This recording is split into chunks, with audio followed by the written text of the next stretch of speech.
vice-président de la délégation syndicale du développement rural.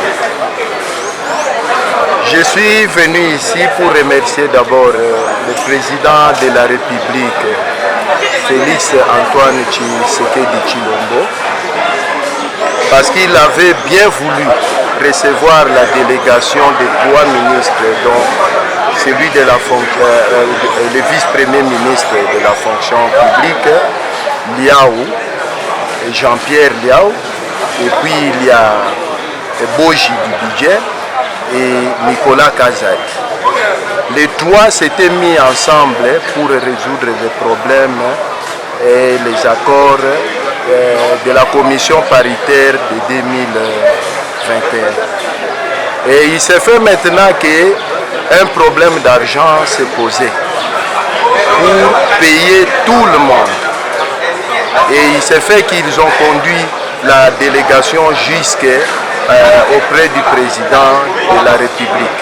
Et le président de la République dira que comme les militaires et les policiers n'ont pas de délégation syndicale, parce qu'ils ne peuvent ni gréver ni revendiquer.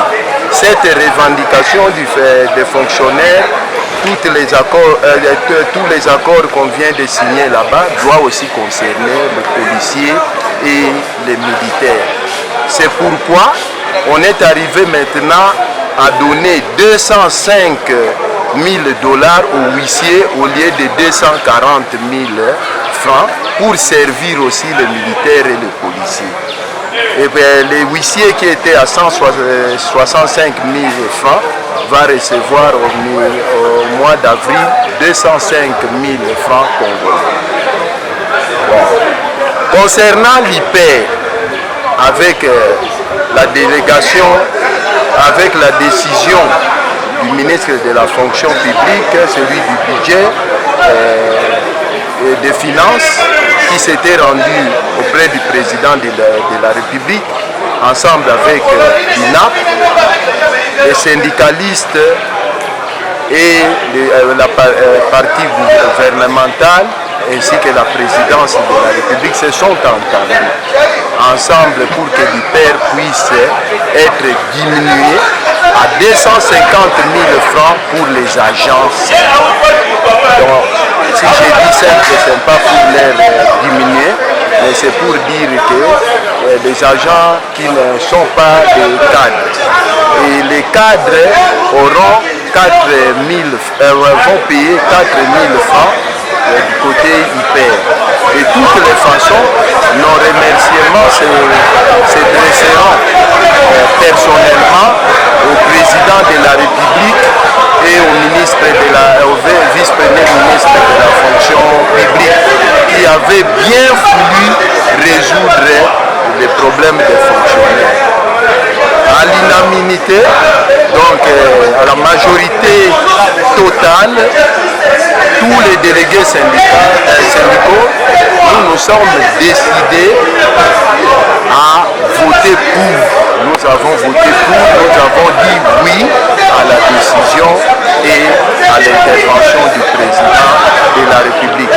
Attendons maintenant la prochaine commission paritaire pour arriver maintenant à demander encore aux autorités, que ce soit le gouvernement ou le président de la République, pour qu'on puisse encore majorer quelque chose au salaire des fonctionnaires et agents publics. C'est au mois de juin 2022, en préparatif du budget de 2020. Pour le développement des 145 territoires, nous sommes en train de progresser. Les ministères du développement rural, le ministère du plan, le ministère des presse et médias, et puis les autres ministères qui sont concernés pour la planification et l'exécution du développement des 145 territoires. Donc Bon, les travaux sont en train de se faire, tantôt des ateliers, tantôt des réunions techniques ou encore des réunions de recadrage du développement des 145 territoires. Tout ça, c'est les programmes et les plans du président de la République. Il nous a amené une nouveauté qu'il a quand même constatée au niveau de l'Union africaine.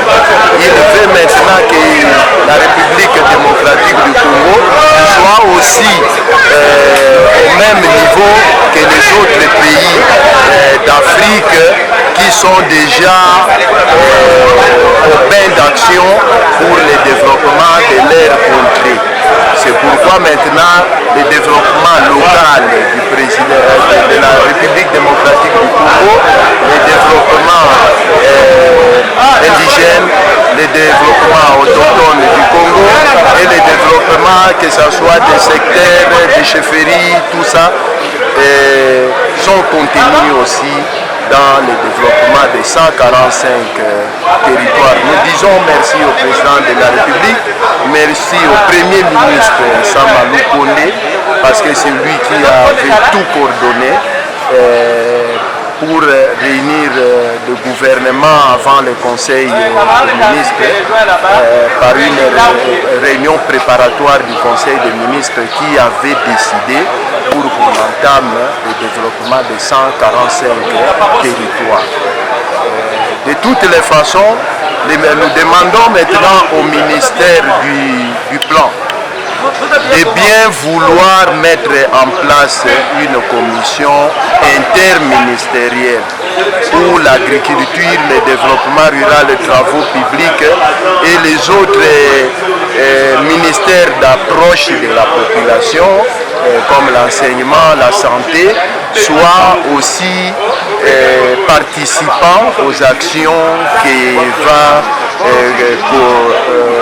coordonner le ministère du Plan.